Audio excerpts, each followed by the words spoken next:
మంచిదండి. మొదటిగా దేవాది దేవునికి కృతజ్ఞతాస్తులు చెల్లించుకుంటున్నాను. అలాగే ఆదివారపు ఆరాధనకు చేరువచ్చిన ప్రియ సహోదరి సహోదరులందరికీ క్రీస్తు ప్రభు నామములో నా వందనములు. మనందరము కూడా గడిచినటువంటి దినాలన్నీ మన కార్యాచరణలో పాల్గొని ఈ ప్రభు దినాన్న దేవుణ్ణి ఆరాధించుకున్నటకు ఆయన సన్నిధిలో సన్నిధాన వర్తనలుగా చేరి రావడం అనేటువంటిది దేవుడు మనకిచ్చినటువంటి భాగ్యంగా మనం ఎంచుకుందాం. ఈ దినాన్న మనందరము అస్తమాలు పిలిచేటువంటిది, పలికేటువంటిది, దాని గురించి మరి ఎంతవరకు మనకు తెలుసు అన్నది కూడా ఆలోచన చేసే ప్రయత్నం చేద్దాం. అపోస్తల కార్యాలు మనం చదువుతున్నప్పుడు అక్కడ ఒక వ్యక్తి కనిపిస్తారు. 10వ అధ్యాయంలో ఆయన పేరు కొర్నేలి. కొర్నేలి గురించి దేవుడు మాట్లాడుతూ ఏమన్నాడనంటే భక్తిపరుడు అన్నాడు. పరుడు అనేది మనిషికి సంబంధించింది, భక్తి అనేటువంటిది విశ్వాసానికి సంబంధించింది. అదే భక్తి అన్న ఆ భాగం కొరకు ఆలోచన చేద్దాం. భక్తి అంటే ఏంటి అసలు? మనం అందరం కూడా వాక్యం చదివేటప్పుడు భయభక్తులు అనే పదం చదువుతాం. యెహోవా యందు భయభక్తులు కలిగిన వారు ఎలాగో ఆశీర్వదింపబడును అనే మాటలు చదువుతూ ఉంటాం. భక్తి ఎలా ఉంటుంది? దాని రూపం ఏంటి? అసలు నిజానికి మనం భక్తులమేనా అని మనం ఆలోచించాల్సిన అవసరం ఉంది. మరియు భక్తి మనకి నచ్చింది చేయడమా, లేదు దానికంటూ ప్రత్యేకమైనటువంటి విధానం ఉంటుందా అని కూడా మనం ఆలోచించాలి. ఎందుకనంటే ఈరోజు భక్తి అనేసరికి మానవుడు తనకి నచ్చింది చేసుకుంటాడు. నా ముందున్నవారు చేసిందో లేదా నా ఊహకు అందిందో నేను దాన్ని ఆచరణలోనికి తీసుకుని వచ్చి అది భక్తి అని ఎదుటి వారికి చెప్తూ ఉంటాను. మనిషి ఊహలో పుట్టింది భక్తి అవ్వదు. మనిషిని పుట్టించినటువంటి దేవుడు ఏదైతే చెబుతాడో దానికి అనుగుణంగా బ్రతకడము చేయటం భక్తి అవుతుంది అని ఈరోజు తెలుసుకుందాం. ఎందుకంటే సర్వసాధారణంగా మానవుడు ఎక్కడ చూసినా కానీ ఉన్నటువంటి వర్గాన్ని బట్టి తనకు ఉన్నటువంటి విశ్వాసాన్ని బట్టి, అంటే ఆ విశ్వాసం క్రైస్తవ విశ్వాసం కావచ్చు, లేదా ముస్లిం విశ్వాసం కావచ్చు, లేదా హైందవ విశ్వాసం కావచ్చు, ఏ విశ్వాసమైనా కావచ్చు, ఆ విశ్వాసాలను బట్టి వారి మనసులో పుట్టిందో తన ముందున్నవారు చెప్పిందో భక్తిగా ఆచరించేటువంటి జనం ఉన్నటువంటి ప్రపంచం ఇది. అట్టి ప్రపంచం మధ్యలో క్రైస్తవుడి యొక్క అసలైన విశ్వాసము లేదా భక్తి దాని రూపం ఏంటి అన్నది మనం కొంచెం ఆలోచించే ప్రయత్నం చేద్దాం ఈ దినాన్న. కొర్నేలి గురించి చదువుతున్నప్పుడు ఆయన భక్తిపరుడు అనడానికి కారణం ఏంటి అన్నది అక్కడ 2 పాయింట్స్ ఉంటాయి మనకి. ఆయన భక్తిపరుడు అనడానికి కారణం ఏంటి అని అంటే తన ఇంటి వారు అందరూ కలిసి దేవుడు అనేటప్పటికీ వాళ్ళు సరెండర్ అయిపోతున్నారట. దేవుడు అనేటప్పటికి ఆయనకి వారు సరెండర్ అయిపోతున్నారు. సరెండర్ అయిపోవడం అంటే ఏంటి? తమని తాము ఇచ్చేసుకోవడం అన్నమాట. ఏంటండి? తమను తాము ఇచ్చుకోవడం సరెండర్ అయిపోవడం అని అంటే లొంగిపోవడం, ఎదురు తిరగకుండా తనని తాను అంకితం చేసుకోవడం, లొంగిపోవడం, తగ్గించుకోవడం, ఇదొకటే. ఇంకొకటి ఏం చేస్తున్నారు అని అంటే ధర్మకార్యాలు చేస్తున్నారట. ఏంటండి? ధర్మకార్యాలు చేస్తున్నారని అంటే లేని వారికి సహాయం చేయడం, ఆపదలో ఉన్న వారికి వారి స్థితిని బట్టి చేయూతను ఇవ్వడం, ఇలాంటివి చేసేవారిగా కొర్నేలి కుటుంబం మనకు కనిపిస్తుంది. కాబట్టి కొర్నేలి యొక్క భక్తిని బట్టి, కొర్నేలి చేసేటువంటి నీతి కార్యాలను బట్టి కొర్నేలిని దేవుడు భక్తుడు అని వివరించాడు. అలాగే యాకోబు పత్రికలో అసలైన భక్తి ఏంటి అని యాకోబు గారు తన పత్రిక ద్వారా కూడా వివరించారు. ఏంటంట అసలైన భక్తి అంటే ఏంటి అని అంటే, దిక్కులేని వారిని పరామర్శించండి అన్నాడు. విధవరాళ్ళకి చేయూతగా ఉండండి అన్నాడు. అంటే దిక్కులేని వారిని పరామర్శించాలి, ధైర్యం చెప్పాలి. విధవరాండ్లైన వారు అంటే ఏ సహాయము లేని వారు. విధవరాండ్లు అని అంటే బైబిల్ చెప్పేది ఏంటంటే ఎవరు ఉండకూడదు అన్నమాట వాళ్ళకి. మన లెక్కలో విధవరాండ్లు అంటే ఏంటంటే భర్త చనిపోతే అనుకుంటాం వాళ్ళని విధవరాళ్ళు అంటుంటాం మనం. కాదు, బైబిల్ ఏం చెప్పిందంటే ఎవరు ఉండరు వాళ్ళకి. కొడుకులు, కోడళ్ళు, కూతుళ్ళు ఇలాంటి సపోర్ట్ ఏమి ఉండదు వాళ్ళకి. వాళ్ళనమాట బైబిల్ చెప్పే లెక్క. వాళ్ళని అనాలి మనం విధవరాళ్ళని. బైబిల్ వాళ్ళనే అంటుంది కాబట్టి. ఇలాంటి వారిని మీరు ధైర్యపరచడం, సహాయం చేయడం. ఇంకొకటి ఏంటి, ఇంకొక భాగం ఏంటి అని అంటే, ఇవి రెండు భాగాలు అయితే ఇంకొక భాగం ఏంటి అని అంటే, ఇహలోక మాలిన్యాన్ని తనకు తాను అంటుకోకుండా కాపాడుకోవాలంటాడు. ఎందుకనంటే క్రైస్తవుడు లోకంలో ఉండి లోకంతో కలవనివాడు. లోకంలో ఉండి లోకంతో కలవనివాడు. లోకంతో కలవడు అని అంటే క్రీస్తును నమ్ముకోని వాడితో మాట్లాడు అని అర్థం కాదు.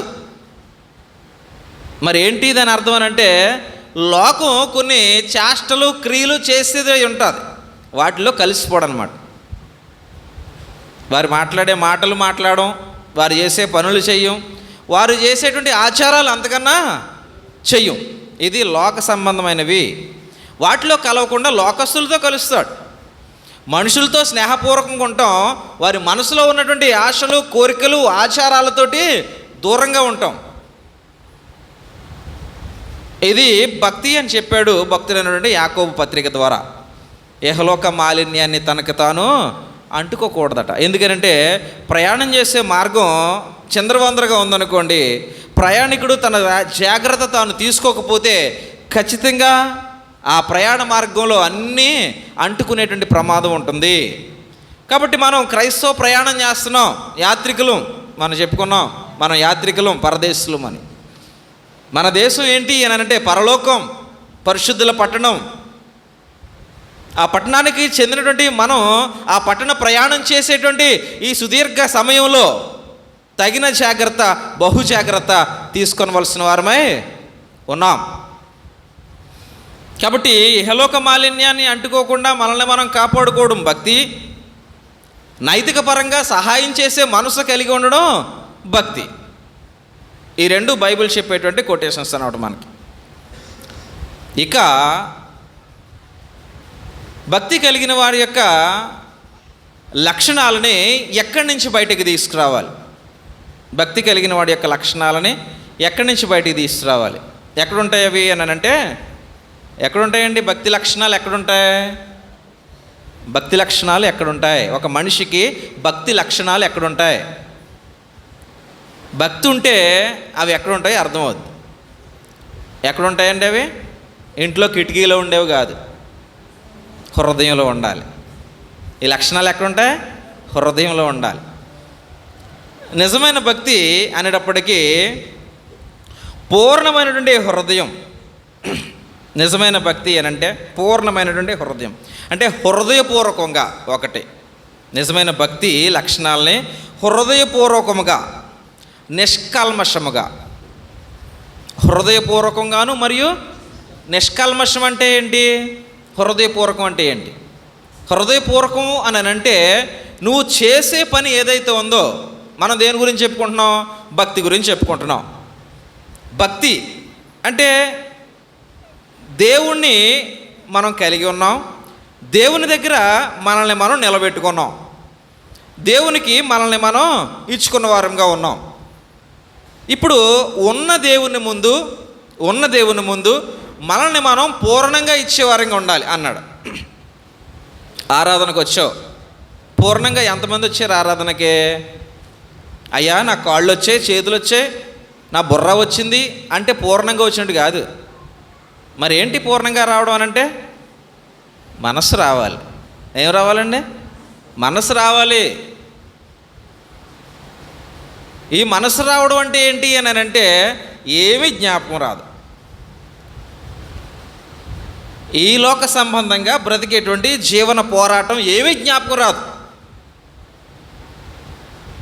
ప్రార్థన అయిన వెంటనే అప్పుడు వచ్చేస్తాడనో, ఇంటికి వెళ్ళిన వెంటనే కూర వండకుండా వచ్చేసాను ఎలాగానో, ఇంకా ఇలాంటివి చాలా ఉంటాయి. అలాంటివి ఏమీ జ్ఞాపకం రావు. ఎందుకు జ్ఞాపకం రావు అనంటే నీ మనస కర్మణ పూర్తిగా దేవునికి అంకితం చేసి ఇక్కడ కూర్చున్నావు అనమాట. ఇంకా అవి జ్ఞాపకం వస్తున్నాయంటే హృదయపూర్వకంగా నువ్వు ఇక్కడ లేవు. ఇది ఆలోచించుకోండి. ఎక్కడున్నప్పుడు ఓన్లీ దైవములో ఉన్నటువంటి లక్షణాలు, దైవంలో ఉన్నటువంటి ప్రేమ, దైవ సహవాసము, సంఘం యొక్క ఐక్యత, అనురాగము, ఇవే నీ మైండ్లో ఎప్పటికీ, అంటే ఇక్కడ ఉన్నంతసేపు తిరగవలసింది. ఇక్కడ కూర్చుని నీ ఆలోచన కానీ వేరే ప్రయాణం చేసిందనుకో, ఇంకా పూర్ణమైనటువంటి స్థితిలోనికి మనం రాలేదని దాని అర్థం. ఏం ఆలోచించినా, ఇక్కడ కూర్చుని నీ ఆలోచనకి ఏమొచ్చినా మనం ఇంకా ఎక్కడ లేం, పూర్ణమైన స్థితిలో లేం. భక్తి అని అంటే హృదయపూర్వకంగా నిష్కల్మషముగా మనల్ని మనం అంకితం చేసుకోవడం అట. దేనికి? నువ్వు దేన్నైతే నమ్మావో దానికి. నువ్వు దేన్ని నమ్మావు? దేన్ని నమ్మి ఇక్కడికి వచ్చావు? యేసుప్రభుని నమ్మేవా? యేసుప్రభుని నమ్మేరా? ఏమని నమ్మారు యేసుప్రభుని? రక్షకుడిని నమ్మేవా? నమ్మేవు. పరలోకం తీసుకువెళ్ళడానికి మన కోసం మరలా వచ్చేటువంటి మార్గదర్శకుడిని నమ్మేవా? నేనే మార్గం అన్న ప్రభుగా నమ్మేవా? అంటే నీ రక్షకుడిని నమ్మావు. నిన్ను మరలా పరలోకం తీసుకువెళ్ళడానికి, రెండోసారి నీ దగ్గరికి రావడానికి సిద్ధంగా ఉన్నటువంటి ప్రభువుగా ఆయన నువ్వు నమ్మావు. 2000 సంవత్సరాల క్రితం శరీరాన్ని ధరించుకుని ఈ లోకానికి వచ్చినటువంటి దేవుడిగా నువ్వు నమ్మావు. ఆ రోజు శరీరాన్నితో ఈ లోకానికి వచ్చినటువంటి ప్రభు తన చివరి రక్తబొట్టు వరకు పాపులైన ప్రతి మానవుడి కొరకు కార్చాడు అని నమ్మావు. ఎలాగైనా నమ్ముతా యేసుప్రభుని? ఎలాగైనా నమ్ముతా? ఎలాగే నమ్మాలి యేసుప్రభుని. దీనికి సెకండ్ వెర్షన్ ఇంకోటి ఉంది. స్వస్థత ఇచ్చేటువంటి దేవుడు, ఆర్థిక సమస్యలు దూరం చేసే దేవుడు, అప్పులు తీర్చే దేవుడు, ఉద్యోగాలు ఇచ్చే దేవుడు, రోగాలు తీర్చే దేవుడు. ఇది సెకండ్ వెర్షన్. ఇది ఒరిజినల్ కాదు. ఒరిజినల్ ఏంటంటే రక్షకుడిగా ఆయన దగ్గరికి నమ్మి రావడం, విమోచకుడిగా ఆయన దగ్గరికి నమ్మి రావడం, పాపాలు క్షమించినటువంటి, మన క్షమాపణ ఇచ్చినటువంటి ఆయన దగ్గరికి మనం నమ్మి రావడం, తన ప్రాణాన్ని సైతం మన కొరకు పెట్టి సంఘాన్ని కట్టినటువంటి వాడిగా ఆయన నమ్మి ఆయన దగ్గరికి రావడం. ఇది ఫస్ట్ వెర్షన్. ఇది మెయిన్ వెర్షన్. ఎప్పుడైతే దీనిలో నువ్వు పూర్ణంగా నువ్వు ఇచ్చుకోగలవో, ఇప్పుడు సెకండ్ వెర్షన్ చెప్పేమే, స్వస్థత, ఇంకొక సమస్య, ఇంకొకట ఏదైనా కానీ లోక సంబంధంగా నీకు ఏ అవసరాలు ఉన్నాయో అవన్నీ అవి తర్వాత భాగం. ఈరోజు క్రైస్తవం ఏమైందనంటే తర్వాయి భాగాన్ని ముందుకు తీసుకొచ్చింది, ముందు భాగం మాయం చేసేసింది. ముందు భాగాన్ని తర్వాత పెట్టలేదు, పోనీ ముందు భాగాన్ని మాయం చేసేసింది. దేవుణ్ణి నమ్ముకుంటే అది తగ్గిపోద్ది, దేవుణ్ణి నమ్ముకుంటే ఇది వచ్చేస్తుందని చెప్తున్నారు. తగ్గుతుంది, వస్తుంది.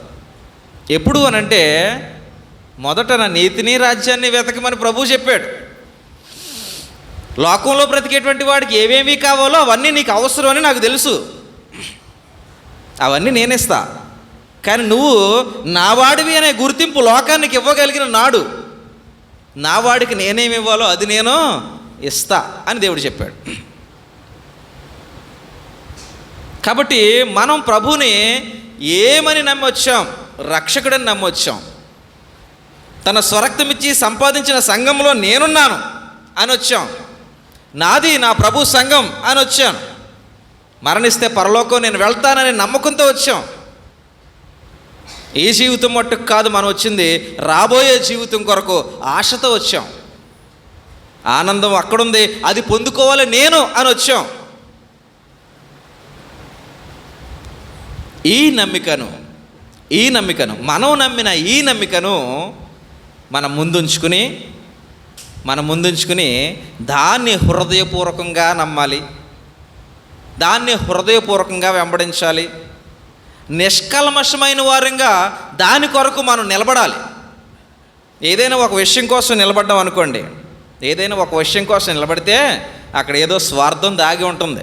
లోకంలో ఆలోచించి ఒకసారి, ఒక ఆయన ఏదో ప్రెసిడెంట్కి పోటీ చేశాడు అనుకో, ఎందుకు చేస్తాడు?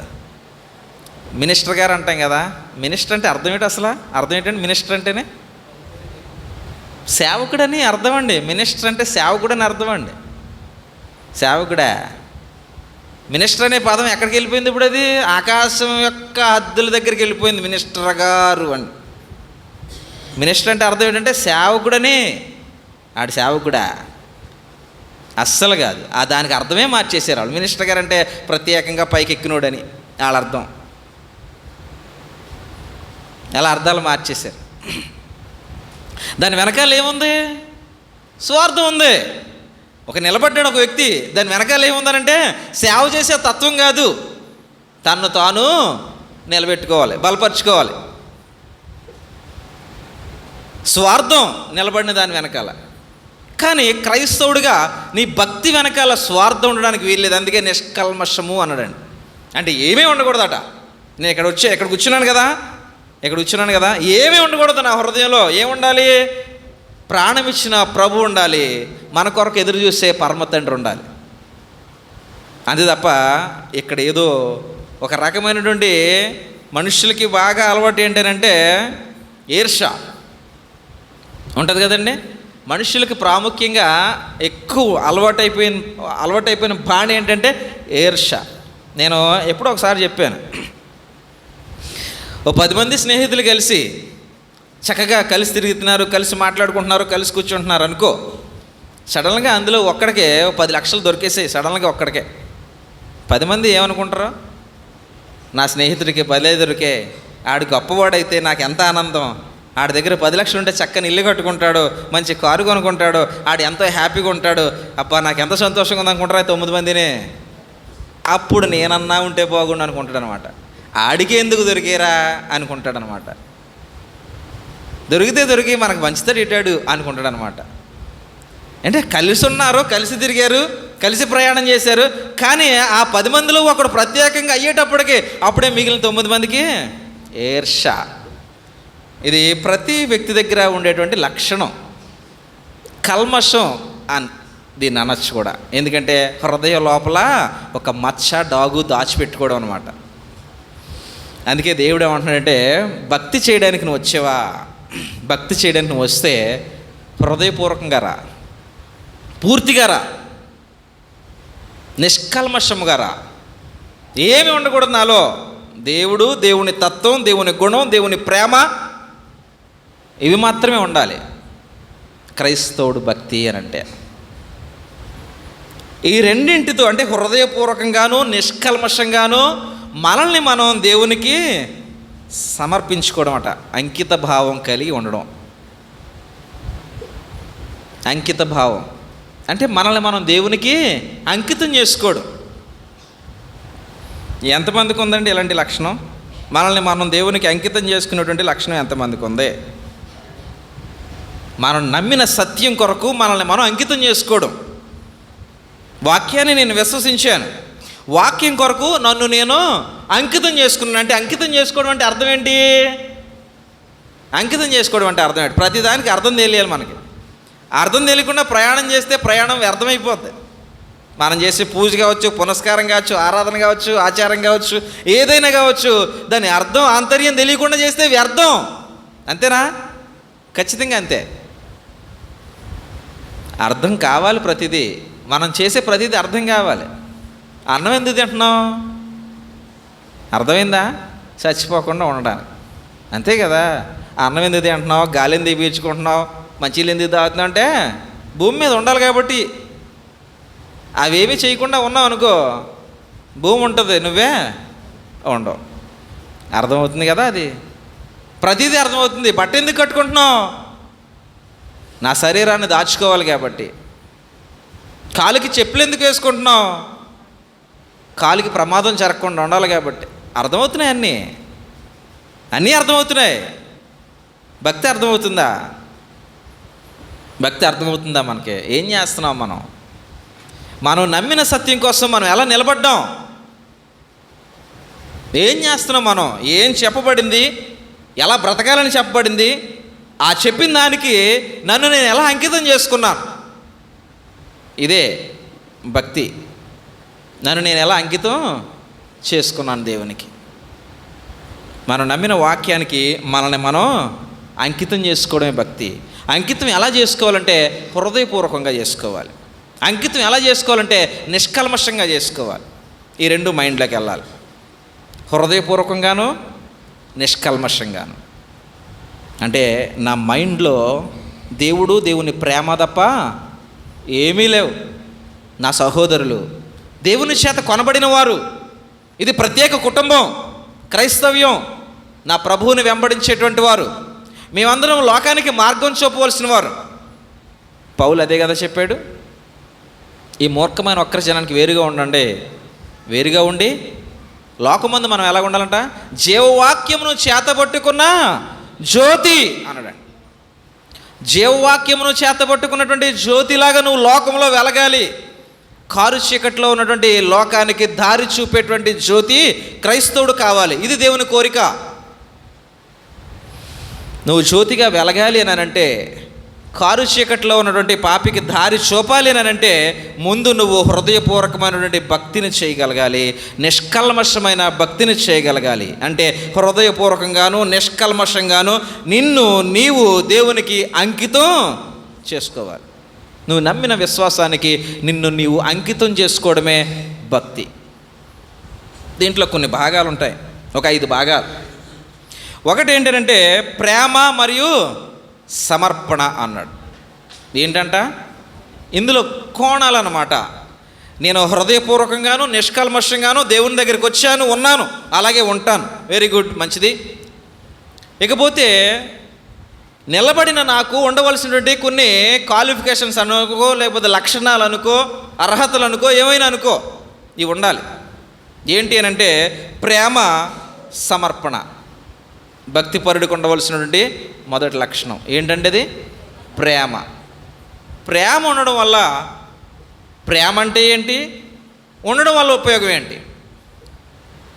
ప్రేమ గురించి ఎక్కువగా రాసిన భక్తుడు యోహాన్ గారు మనకు తెలుసు. యోహాన్ పత్రిక రాశాడు. యోహాన్ రాసినటువంటి మొదటి పత్రిక మనం తెలుసుకోగలిగితే 4వ అధ్యాయం 16వ వచనం. 4వ అధ్యాయం 16వ వచనం. ప్రేమయందు నిలిచియుండు వాడు దేవుని యందు నిలిచి ఉన్నాడు అన్నాడండి.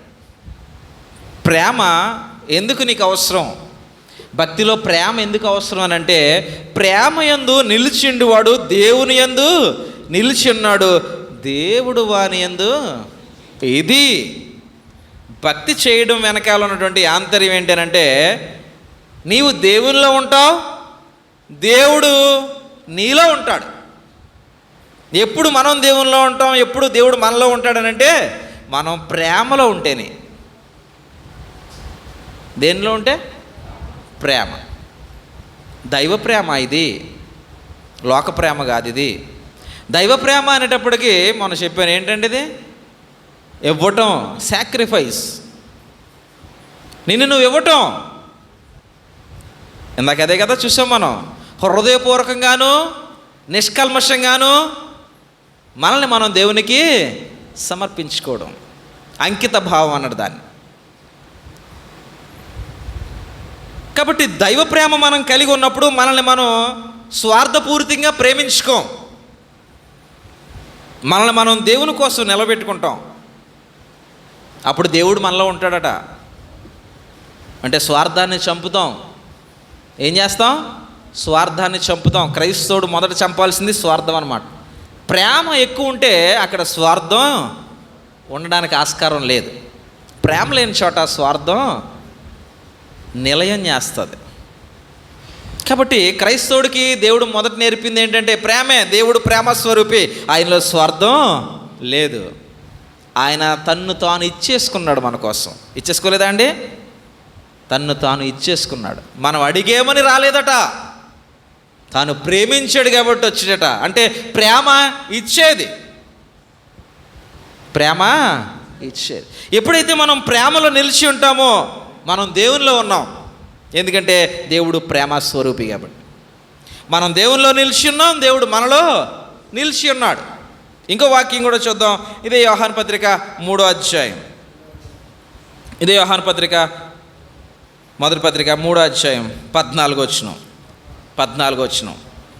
మనము సహోదరులను ప్రేమించుచున్నాము గనుక. నిజంగా ప్రేమ ఉంటే ఏం చేస్తామట, మనం సహోదరులను ప్రేమిస్తామట. ఒకవేళ ద్వేషించావు అనుకో, సహోదరులను ద్వేషించావు అనుకో, ఏం లేదు నీలో, ప్రేమ లేదని తర్వాత చెప్ది, కానీ దేవుడు లేడు నీలో. అంతే కదా, ప్రేమ లేదని చెప్దాం, ఎవరు లేరు, దేవుడు లేడు నీలో. నువ్వు లేవు ఎవరిలో, దేవుళ్ళో లేవు. ఎప్పుడు సహోదరులను ద్వేషిస్తే, సహోదరులను ద్వేషిస్తే. క్రీస్తునందు మనం అందరం సహోదరులం కాదా? క్రీస్తునందు మనం దేవుని పిల్లలం. కాబట్టి మన సహోదరులు మనం ద్వేషించేవారిగా ఉంటే పొరుగు వారి దగ్గర తర్వాత పోదాం. ఇక్కడ మాట్లాడింది సహోదరుల కోసం మాట్లాడుతున్నాడు. ఆజ్ఞలో పొరుగువారు ఇచ్చాడు, అక్కడ ప్రేమ పెట్టాడు. బయటికి పోయిన తర్వాత దాన్ని మనం చూపాలి, చూపుతున్నామో చంపుతున్నామో అది మనకు తెలియాలి. కానీ సహోదరుల మధ్య ఉన్నటువంటి ఆ బాండింగ్ ఇక్కడ తెలుస్తుంది ఖచ్చితంగా. తెలీదా? ముగిసిన తర్వాత పలకరింపులో తెలుస్తుంది. ఏమండి, ముగిసిన తర్వాత నవ్వుకుంటూ పలకరించుకుంటామే, అక్కడ తెలుస్తుంది నీ ప్రేమ బాండింగ్ ఎంత ఉంది అని. ఎందుకంటే దాన్ని కాపాడుకోవాల్సిన బాధ్యత ఉంది, శ్రద్ధ. దాని గురించి చెందాం, ఇందులో పాయింట్ ఉంటుంది, అప్పుడు వెళ్దాం అక్కడికి. కాబట్టి సహోదరుల మధ్యన ఉన్నటువంటి ప్రేమను మనం పెంచుకోవాలి, చంపుకోకూడదు అంటున్నాడు దేవుడు. ఎప్పుడైతే మనము సహోదరులను ప్రేమించుచున్నాము కనుక, ప్రేమిస్తే, ఒకవేళ ప్రేమించకపోతే ఏమో ఇక్కడ చూద్దాం ఏంటో.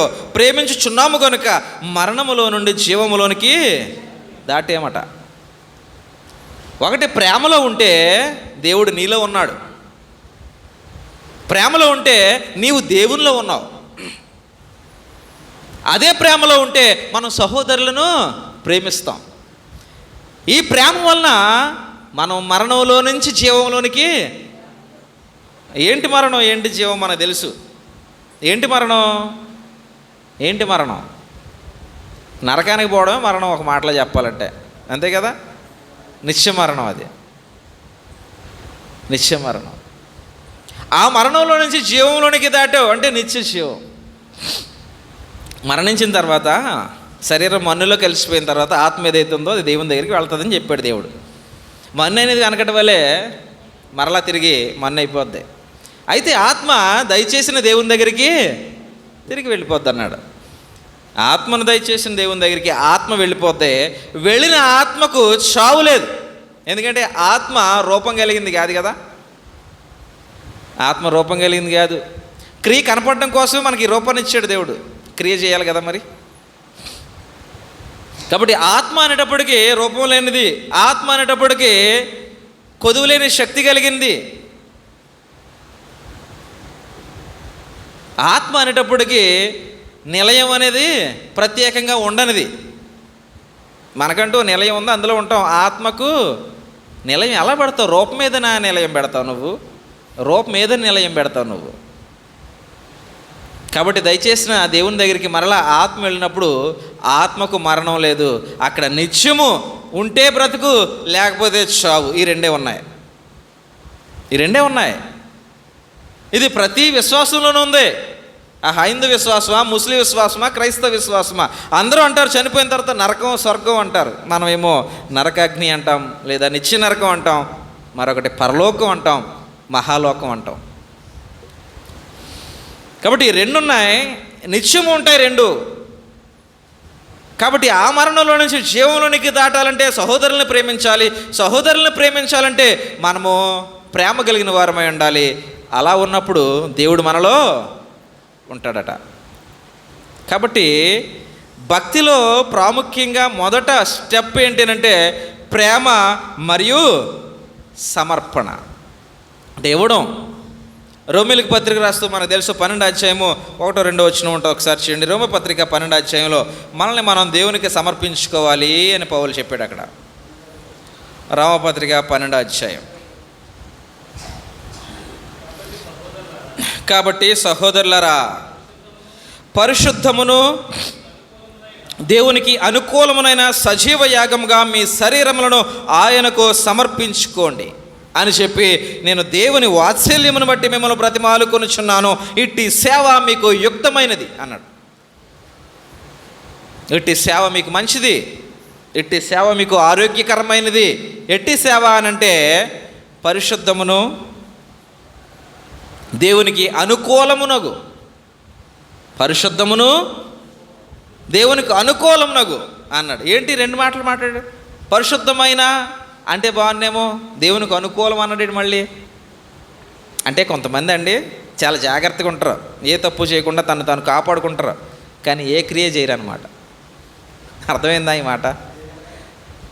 చాలా జాగ్రత్తగా ఉంటారు, తన శరీరం పాడవనెవరో, తన మనసు పాడవనెవరో, కానీ ఏ క్రియ చేయరు. విశ్వాసం ఉందే, క్రియ లేదు. ఏమైందట? అది డెడ్ బాడీ అయిందట. అంతేనా? డెడ్ బాడీ అయిందట. విశ్వాసం ఉందే, కొండలను పెగిలించే విశ్వాసం ఉందే, కానీ కనీసం పక్కనున్న వాడికి చెయ్యి అందించే క్రియ చేసే మనసు కూడా లేదు. డెడ్ బాడీవి నువ్వు, బ్రతికున్న శవానివి. విశ్వాసానికి క్రియ తోడైతేనే నీవు సజీవుడివి దేవుని దృష్టిలో. కాబట్టి పరిశుద్ధమును దేవునికి అనుకూలమును అన్నాడు. అందుకనే నిన్ను నువ్వు కాపాడేసి ఉంటే సరిపోదు, దేవునికి అనుకూలము అనే పదానికి కూడా నువ్వు సరిపోవాలంటే క్రియ అనేది కనిపించాలి నీలో. ఏదో ఒక రకమైన క్రియ చేయి దేవుని కోసం. నీతి క్రియ, ఏదో రకమైన క్రియ అంటే ఏది పడితే అది చేసేది కనుక నీతి క్రియ, సత్క్రియ, సహాయం, ఆదరణ, ధైర్యం. ఓ క్రైస్తవుడు అంటే సహాయం అనుకోవాలి, ఓ క్రైస్తవుడు అంటే ఆదరణ అనుకోవాలి, ఓ క్రైస్తవుడు అంటే ఓదార్పు అనుకోవాలి. అట్టి లక్షణాలతో కూడిన క్రియ మనలో కనిపించాలట. కాబట్టి ప్రేమ ఉన్నప్పుడు సహాయం చేసే మనసు వస్తుంది, రాదా? ప్రేమ ఉంటే సహాయం చేసే మనసు వస్తుంది. అందుకే దేవుడు ఇచ్చాడు, సహాయం చేశాడు, చేస్తూనే ఉన్నాడు. ఇలా ఎన్నన్నా చెప్పుకోవచ్చు, ఎందుకంటే ఆయనలో ప్రేమ నిలవైంది. ప్రేమ నిలవైంది దేవునిలో. నిధి ఆయన, ప్రేమకు నిధి ఆయన, అంతే కదా? కాబట్టి అందులో అన్నీ ఉన్నాయి ప్రేమలో. కాబట్టి ప్రేమకు నిధి అయినటువంటి దేవుని పిల్లలుగా మనం అదే ప్రేమను కలిగి ఉన్నప్పుడు ఆటోమేటిక్గా సమర్పణ అనేది వచ్చేది మన దగ్గరికి. మనల్ని మనం ఇచ్చుకోవడం, సజీవ యాగముగా అన్నాడు. అంటే నీ శరీరం దేవునికి అవసరం అన్నాడు. భక్తిలో ఉంటే శరీరం దేవునికి అవసరం. నీ శరీరంతో చేసే క్రియ దేవునికి అవసరం. ఏ క్రియ చేస్తున్నావు? ఏం క్రియ చేస్తున్నావు నీ శరీరాన్ని ఉపయోగించి? ఏమన్నా చేసావా దేవుని కోసం? ఏం చేసావు? నీ ఒళ్ళు ఎప్పుడైనా దేవుని కోసం నొప్పి పుట్టిందా? నీ ఒంటికి దేవుని కోసం ఎప్పుడైనా ఏ రోజైనా నొప్పి పుట్టిందా? దేవుని కోసం, మన ఇంటి కోసం మనకు పడుతుంది. పిల్లలకి ఫీజుకి డబ్బులు లేవని కష్టపడతాం, ఒళ్ళంతా నొప్పులు చేసుకుంటాం, అది వేరే సంగతే.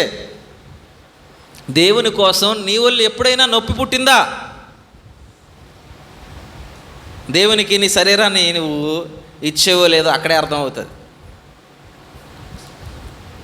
కాబట్టి మనల్ని మనం పరిశుద్ధంగా కాపాడుకోవడమే కాక క్రియ చేసేవారంగా దేవునికి అనుకూలమైన అన్నాడు అనమాట. అందుకనే క్రియ అంటే ఏది పడితే అది చేస్తామని, దేవునికి అనుకూలమైన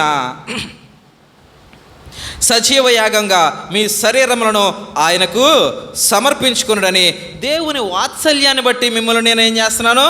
బ్రతిమాలుతున్నాను. పౌలుకి అవసరం ఏంటి? బ్రతిమాలవలసిన అవసరం ఏంటి అని అంటే, పౌలు ప్రేమిస్తున్నాడు కాబట్టి. పౌలు సంఘాన్ని ప్రేమిస్తున్నాడు కాబట్టి. ఎంత ప్రేమించాడు సంఘాన్ని పౌలు? ఎంత ప్రేమించాడు సంఘాన్ని? ప్రాణం ఇచ్చేంత. యేసు ప్రభు కదండి ప్రాణం ఇచ్చాడు అంటే, పౌలు అలాగే అన్నాడు. కొలస్సీలు రాసిన పత్రిక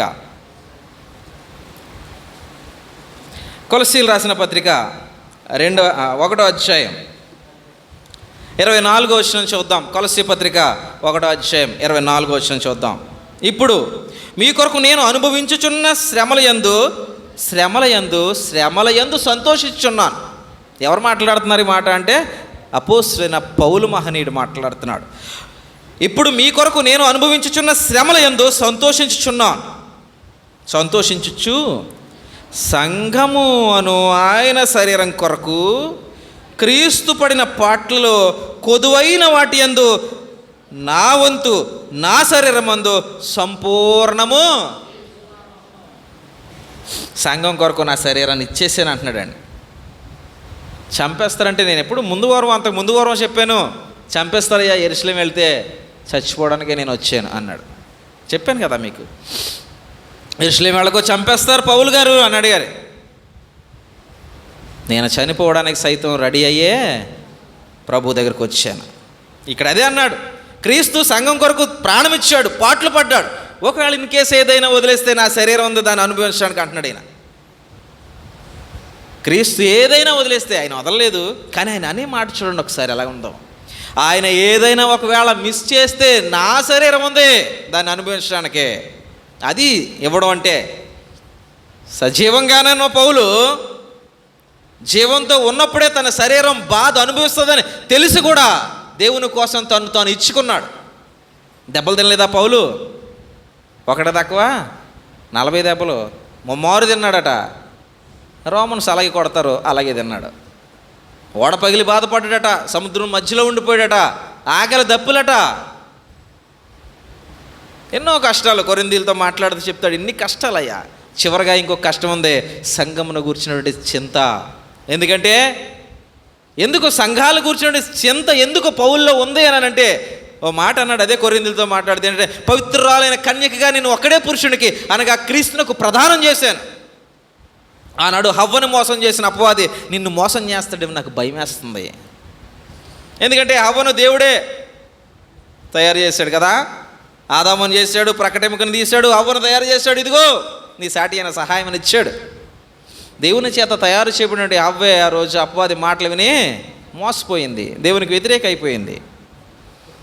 అదే దేవుని చేత ఈరోజు కొనబడ్డ సంఘం, వధువు సంఘం. ఇది తన స్వరక్తం ఇచ్చి సంపాదించిన సంఘం మోసపోయే అవకాశాలు ఉన్నాయి. ఆనాడు అపవాది అవ్వను మోసం చేస్తే, ఈనాడు అపవాది వధువైన సంఘాన్ని మోసం చేసేటువంటి ప్రమాదం ఉంది. పవిత్రతను పాడు చేసేటువంటి అవకాశం ఉంది. పవిత్రురాలైన కన్యకగా ఒక్కడే పురుషుని కనుక క్రీస్తునకు నేను ప్రదానం చేశాను. ఆ పవిత్రతను అపవాది చెడగొడతాడనే భయం. అలా చెడిపోకుండా ఉండాలి, అదే నా తపన. అందుకే నేను మిమ్మల్ని బ్రతిమాలుతున్నాను అన్నాడు. శరీరం చెడిపోకుండా ఉండాలంటే శరీరం నలగొట్టబడాలట. అదే పౌలు చెప్పాడు, శరీరం మనస్సు చెడిపోకుండా ఉండాలంటే ఇదిగో కనిపించే ఈ శరీరం నలగొట్టబడాలి, నలగాలి. అందుకే సమర్పణ అనేది సజీవ యాగంగా నిన్ను నువ్వు పరిశుద్ధంగా ఉంచుకో. దేవునికి అనుకూలమైనటువంటి పని చేసేటువంటి మనిషిగా ఈ శరీరాన్ని దేవునికి ఇవ్వాలి. సమర్పణ అంటే అది. సమర్పణ అంటే ఎప్పుడైతే ప్రేమ ఉందో, దేవుడు నాలో ఉన్నాడు. భక్తిలో ప్రేమ ప్రాముఖ్యం, భక్తిలో సమర్పణ ప్రాముఖ్యం. ఈ రెండు ఎలా చేయాలి? ప్రేమ ఎలా చేయాలి? హృదయపూర్వకంగా చేయాలి. ఆ రెండు మర్చిపోకూడదు. మీరు ఫస్ట్ చెప్పిన రెండు ఏంటవి? ఒకటే హృదయపూర్వకంగాను నిష్కల్మషంగాను.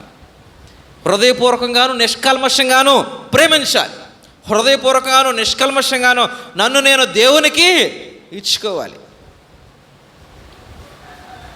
అలాగా మన భక్తిని మనం దేవునికి కనపరిచేవారిగా ఉండాలట. ఇది మొదటి పాయింట్. ఇక రెండో పాయింట్ మనం చూద్దాం, విశ్వాసము మరియు శ్రద్ధ అన్నాడండి. ఒకటి ప్రేమ సమర్పణ, రెండు విశ్వాసము శ్రద్ధ. విశ్వాసం అంటే ఎలా ఉంటుంది? విశ్వాసం అంటే ఎలా ఉంటుంది? ఏదైనా చెప్పండి పోలిక. విశ్వాసం అంటే ఎలాగుంటుందో ఏదైనా పోలిక. విశ్వాసం అంటే ఏంటి? నమ్మిక, అంతే కదా? నమ్మిక. ఎలా నమ్మాలి? దేవుడు విశ్వాసి అని గుర్తించాలంటే ఎలా నమ్మాలి? ఎలా నమ్మాలి? నీ వల్ల కాదు, నీ వల్ల అవ్వదు, కానీ దేవుడు అవుద్ది అన్నాడు. దేవుడు అన్నాడు కాబట్టి అవుద్ది. అవ్వనిదే, సుసాధ్యమైనదే దేవుడు సాధ్యం అని చెప్పాడంటే అది సాధ్యం అని నమ్మడమే, అదే విశ్వాసం. అది లేకపోతే ఏం లేనట్టట. హెబ్రీలకు పత్రిక రాస్తూ గ్రంథకర్త ఈ విధంగా మాట్లాడతాడు. హెబ్రీలు రాసిన పత్రిక 11వ అధ్యాయం. హెబ్రీలు రాసిన పత్రిక 11వ అధ్యాయం 6వ వచనం చూస్తే, విశ్వాసము లేకుండా దేవునికి ఈష్టుడై ఉండుట అసాధ్యము. ఇదిగో చాలా ప్రాముఖ్యమైన మాట. దేవుని యొద్దకు వచ్చేవారు ఆయన ఉన్నాడనియు తను వెదకు వారికి ఫలము దయచేయవాడనియో నమ్మవలెను కదా. ఇది విశ్వాసం. ఒకటే, ఆయన ఉన్నాడు. 2, ఆయన విన్నాడు. అంతే కదా. నాయకులు చెప్పే మాట కాదు ఇది, అది మోసపూరితమైన మాట. దేవుడు చెప్పే మాట ఇది. ముందు నా దగ్గరికి వచ్చే కదా, నేనున్నాను, నీ సమస్తాన్ని నేను వింటున్నాను, తర్వాత ఫలము దయచేయవాడు. ఇది నీ విశ్వాసంగా మార్చేసుకో. ఎందుకంటే విశ్వాసము లేకుండా దేవునికి ఇష్టడై ఉండుట అసాధ్యం. నమ్మినప్పుడే నువ్వు దేవునికి ఇష్టపడతావట. ఎలా నమ్మాలి? హృదయపూర్వకంగాను నిష్కల్మషంగాను. ఈ 2 మనం చెప్పుకునే ప్రతి పాయింట్కి మనం అనుసంధానం చేయవలసిందే. ప్రేమ హృదయపూర్వకమైన ప్రేమే, సహోదరుల పట్ల, దేవుని పట్ల. సమర్పణ హృదయపూర్వకంగా నిష్కల్మషంగా, ఇవి నిన్ను నువ్వు. ఇందులో ఏ విధమైన స్వార్థం, ఇందులో ఏ విధమైనటువంటి అసూయ మనం ఇంక్లూడ్ చేసుకున్నాము అని అనుకో. భక్తికి లోపం, మన భక్తికి లోపం. భక్తికి లోపం కాదు, మనం చేసే భక్తికి లోపం. లోపంతో కూడిన భక్తి చేస్తే దాని వెనకాలన్న పర్యవసానమే పాపం. పాపం. పాపికి పరలోకంలో స్థానం లేదు. ఇవన్నీ ఒకదానికొకటి జోడించబడి ఉన్నాయి. కాబట్టి చాలా శ్రద్ధగా మనం ఇది చేయాల్సిన వారు. మనం భక్తులం కదా. కొర్నేలి అనే భక్తిపరుడు అని చదివానే. కొర్నేలి అనే భక్తిపరుడు. నేను కాలేనా భక్తిపరుడిని? ఎందుకు కాలేను? దేవునికి దూరంగా ఉన్న ప్రజల్లో ఉన్న వ్యక్తే భక్తిపరుడిగా దేవుని చేత ఎంపిక చేయబడితే.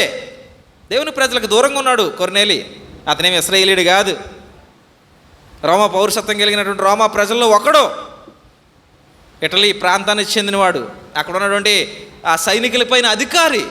అసలు ఇశ్రాయేలీయులకి అతనికి ఏ సంబంధం లేదు, అన్యజనుడు అతను. కానీ భక్తి తీవ్రత చూస్తే ఇశ్రాయేలీయుల్ని మించిపోయింది. ఇశ్రాయేలీయుల్ని మించిపోయిన భక్తి తీవ్రత కలిగి ఉన్నాడు ఆయన. కుటుంబాన్నే ఉంచేసాడండి దేవుని కోసం. కుటుంబాన్ని ఉంచేసాడు. ఒకసారి చదువునాన్నది అపోస్తుల కార్యాలు 10వ అధ్యాయం మొదటి ఉన్నటువంటి వచనాలు చూడండి. ఇటలీ పటాలం అనబడిన పటాలంలో శతాధిపతి, అంటే ఒక 100 మంది పైన అధికారి, శతాధిపతి అయిన కొర్నేలియను, అతనికి దేవుడిచ్చిన ట్యాగే భక్తిపరుడు. భక్తిపరుడైన ఒకడు కైసరయ ప్రాంతంలో ఉన్నాడు. ఇదిగో ఇదిగో ఇదిగో అతడు తన ఇంటి వారందరితో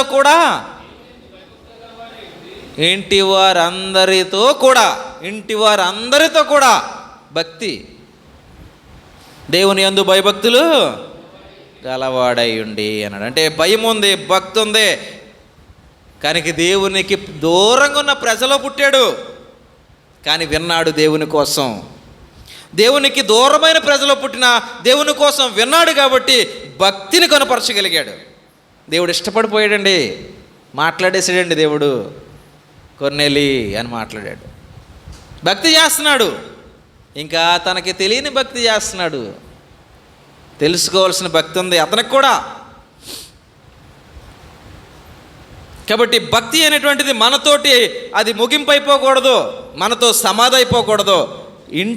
ఇంటికి పరిమితం కావాలి భక్తి. ఇల్లంతా ఉండాలి భక్తి, ఇల్లంతా ఉండాలి భక్తి.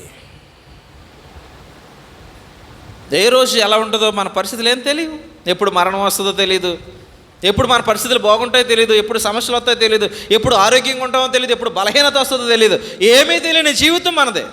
కానీ అన్నీ తెలిసినట్టుగా మన అహంకారం ఉంటుంది. తప్పది. ఏమీ తెలియదు నిజానికి. రేపు ఏం జరుగుతుందో మనకు తెలియదు. ఈరోజు క్షేమంగా ఉన్న నా శరీరం రేపు ఏమైపోద్దో నాకు తెలియదు. మాకెలా కదా అయ్యింది, హ్యాపీగా వెళ్ళాం, నవ్వుకుంటూ వస్తున్నాం, అనుకోకుండా పడిపోయాం. ఆయన శరీరం 6 నెలల దాకా కదలలేని శరీరం అయిపోయింది. ఇప్పుడు తెలియదు ఏ క్షణం ఏమవుతుందో తెలియదు. నవ్వుతానే వచ్చాం, అలా ఉంటామనుకున్నాం, ఉన్నావా? ఇంకా ఏదో ప్లాన్ వేసుకున్నాం, అది చేయాలి, అక్కడికి వెళ్ళాలి, పలానా వాళ్ళని కలాలి అని అనుకుంటున్నాం. అయిందా? ఎన్నో ఊహిస్తాం, కానీ మన చేతిలో ఏది ఉండదు. దేవుడు అలా దారి మళ్ళిస్తాడు, వేరే వేరే పరిస్థితులు ఎదురవుతాయి. కాబట్టి పరిస్థితులు ఎలా అయినా ఉండనే నేను ఎలా ఉన్నాను అన్నదే మన ప్రశ్న అవ్వాలి. రేపు ఎలా అయినా ఉండనే ఈరోజు నేను నా భక్తిని దేవునికి కనపరచడానికి తగినటువంటి రీతిలో ఉండాలి. అట్లు ఉన్నానా లేదా నేను మరియు నా కుటుంబము? ఎందుకంటే ఏదైనా శుభకార్యం కానీ, ఓ సంతోషకరం కానీ, ఓ బాధ కానీ మన ఇంట్లో వచ్చినప్పుడు ఆటోమేటిక్గా అందరూ పంచుకోవాలనుకుంటాం. అనుకోమా? అనుకుంటాం కదండి. ఓ పెళ్ళికి వెళ్ళాలి, అందరూ వెళ్ళాలి. ఎవరో మనకు తెలిసిన వాళ్ళు బాధలు ఉన్నారు, అందరూ వెళ్ళాలి. మనమే కాదు, మనవారు అనుకుంటాం. అనుకోమండి. ఉదాహరణకి మొన్న ఒక ఆయన, అమ్మమ్మ గారి బంధువులు ఒక ఆయన చనిపోయారు. పేరు నాకు తెలీదు, మాథ్యూస్ గారు ఏదో పేరు, ఆయన పేరు. ఆయన చనిపోయారు. మనకు తెలుసు కదండి, మన మధ్యకి వచ్చేవారు ఆయన. ఆయన చనిపోయారు. అప్పుడు ఎవరికి చెప్పండి, అమ్మమ్మ ఒక్కరే వెళ్ళిపోవాలి కదా. కానీ తాతయ్య అందరికీ చెప్పాడు, మన అనుకున్నవారు అందరూ అందులో పంచుకోవాలి అనే ఫీలింగ్ ఉంటుంది. అది బాధ అవనే, ఆనందం అవనే. మరి భక్తి, ఈ బాధ సంతోషం దినాలతోటి సమాప్తమైపోద్ది. కానీ భక్తి యుగాలు, భక్తి రాబోయేటువంటి జీవితం, అక్కడి వరకు కొనసాగేది భక్తి అనేది. కాబట్టి దాన్ని ఎందుకు మనం అందరం పంచుకోవాలని ఇష్టపడం? అది కూడా పంచుకోవాలి అందరం. భక్తిని కూడా అందరూ పంచుకోవాలి, భక్తిలో అందరూ పాల్గొనాలి. అలా నేర్పుకోవాలి మనం మన కుటుంబాలకి. పిల్లలు అప్పుడు అవ్వదు, కానీ శ్రద్ధగా చేయబట్టుకుని లాక్కు రావడమే, ఇడ్చి రావడమే. వదిలేసాం అనుకోండి, ఈరోజు పరిస్థితులు ఏం బాగాలేదు. ఎవరిష్టం వారిది అయిపోతుంది, ఎవరి నిర్ణయాలు వారివి అయిపోతున్నాయి. అలా అవ్వకూడదు. అబ్రహాము కుటుంబం దేవునికి ఇష్టం అవ్వడానికి కారణం ఏంటంటే అబ్రహాము కుటుంబీకులతో చెప్పుకుంటాడు అని దేవుడు చూశాడు. వారిని ఏ పక్కకి నడవనివ్వడో, ఇతను దేవుని బాటలోనే పిల్లలను నడిపించుకోగలడు అని దేవుడు చూశాడు. విశ్వాసులకు తండ్రి అయిపోయాడు అబ్రహాం. నేటికి విశ్వాసులకు తండ్రే. ఎవరైతే విశ్వసిస్తారో వారందరికీ తండ్రి అబ్రహాం. కారణం, పిల్లలకి చేయి పట్టి నడిపించే మనసు ఉంది అబ్రహాం దగ్గర. మనం నడిపించుకోవాలని. పరిస్థితులు బాగోలేదు కదా, బాగున్నాయా ఏమో. మేము ఉన్నప్పుడు రోజులకి ఇప్పుడు రోజులకి చాలా వేరియేషన్ ఉంది. నేను చూస్తుంటే మేము సరదాగా నవ్వుకుంటూ తిరిగేవాళ్ళం అంతవరకే. కానీ ఇప్పుడు ఆ ఒక్కట్లేదు, చాలా ఉన్నాయి. చాలా ప్రమాదాలు ఉన్నాయి. అవి శరీరానికి హాని చేస్తున్నాయి, కుటుంబానికి హాని చేస్తున్నాయి, మనసుకు హాని చేస్తున్నాయి. ఇన్ని హానులు చేసే వాటి మధ్య నేటి తరం పరిగెడుతుంది తెలియక. అది ఆనందం అనుకుని. ఎప్పటి వరకు ఆనందం? బాధ్యతలో ముడిపడేంత వరకునే ఆనందం. తర్వాత వెనక్కి తిరిగి చూస్తే ఆనాడు ఆనందించినవాడు ఎవ్వడు నీతోటి ఉండడు. అప్పుడు మళ్ళీ తల్లి, అప్పుడు మళ్ళీ తండ్రే, అప్పుడు మళ్ళీ కుటుంబం. మరి ముందు ఈ కుటుంబం మాట వినని వ్యక్తికి అప్పుడు అవసరం వచ్చింది మళ్ళీ. కారణం ఏంటి? వారెవ్వరు వెనకాల ఉండరు. అప్పుడు నిజం, బాధలు ఉండరండి. ఇది అనుకుంటాం ఉంటాడు అని, ఒకరోజు 2 రోజులే. కానీ బాధ్యతలతో కూడినటువంటి భవిష్యత్తు ఎదురుంటుంది, అక్కడ ఎవ్వడు తోడు ఉండడు. ఎందుకంటే అప్పుడు వాడికి కూడా అవే ఎదురవుతాయి. కాబట్టి ఇవన్నీ ఆలోచించుకోవాలి. దేవుడు చెప్తున్నాడు, ఎందుకంటే భవిష్యత్తు తిరిగిన జ్ఞాని మహాదేవుడు మన దేవుడు. కాబట్టి ఇవన్నీ మన మనసులో ఉండాలి. వీటన్నిటిని మనం ఆలోచించుకోవాలి.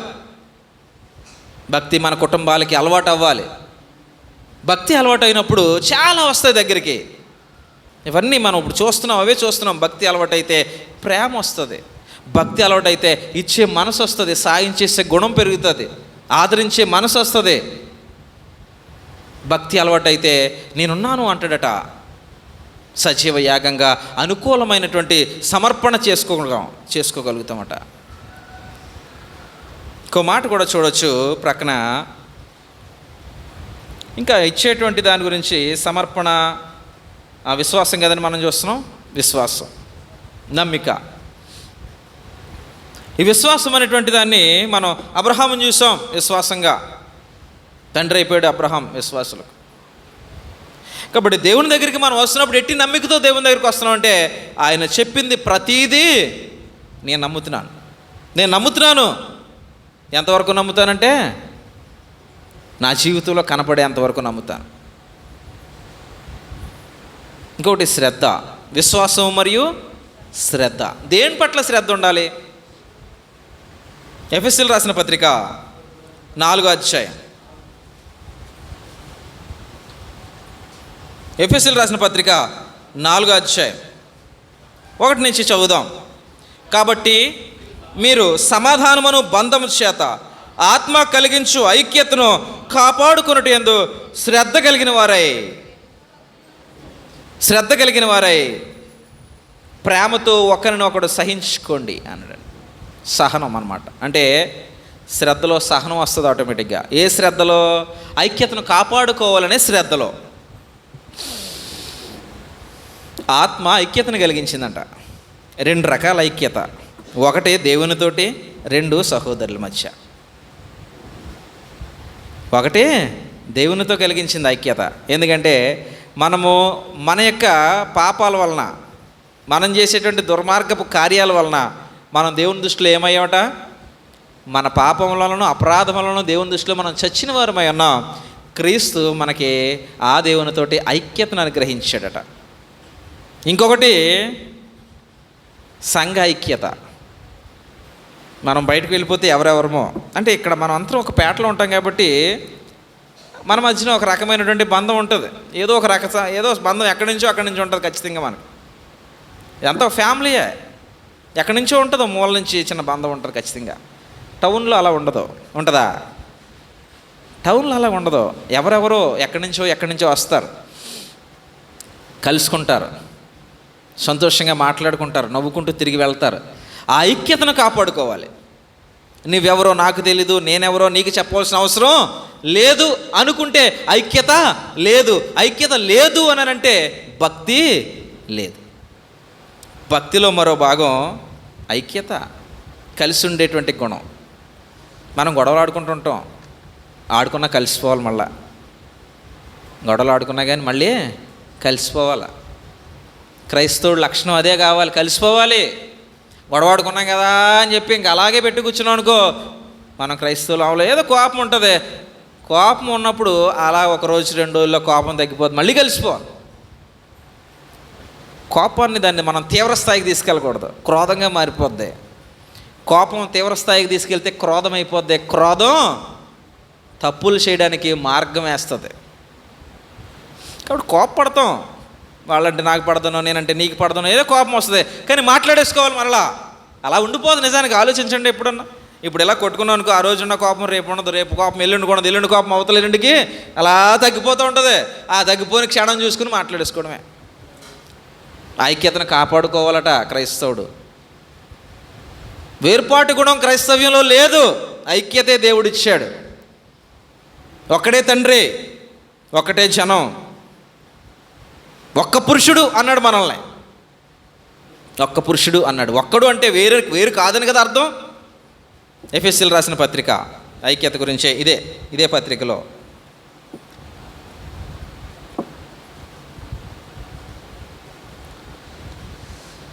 రెండో అధ్యాయం 15వ వచనం. 2వ అధ్యాయం 15వ వచనం. ఇట్లు సంధి చేసి ఈ ఇద్దరిని తన యందు ఒక నూతన పురుషునిగా, ఇద్దరిని ఒక నూతన పురుషుడిగా చేసాడంట. ఒక్కడిని చేసాడట, ఇద్దరిని ఒక్కడి చేసాడు. భార్య భర్తల గురించి కాదు మాట్లాడుతుంటే, ఇక్కడ 2 జనాంగాల గురించి మాట్లాడుతున్నాడు. ఇటు ఇశ్రాయేలు జనాంగం, ఇటు అన్య జనాంగం. ఈ ఇద్దరు ఏమైపోయారు? ఇప్పుడు ఒక్కడైపోయాడు. ఆ ఒక్కడే క్రైస్తవుడు. ఈరోజు మనం ఎవరమో కానీ క్రీస్తు రక్తం ద్వారా ఒకటయ్యాం. ఒకటే క్రైస్తవుడు, వేరు కాదు. మనం అందరం ఒక్కటేనట. ఒకే పట్టణస్థులు అంటాడు. కిందకి రండి ఒకసారి, అదే 2వ అధ్యాయంలో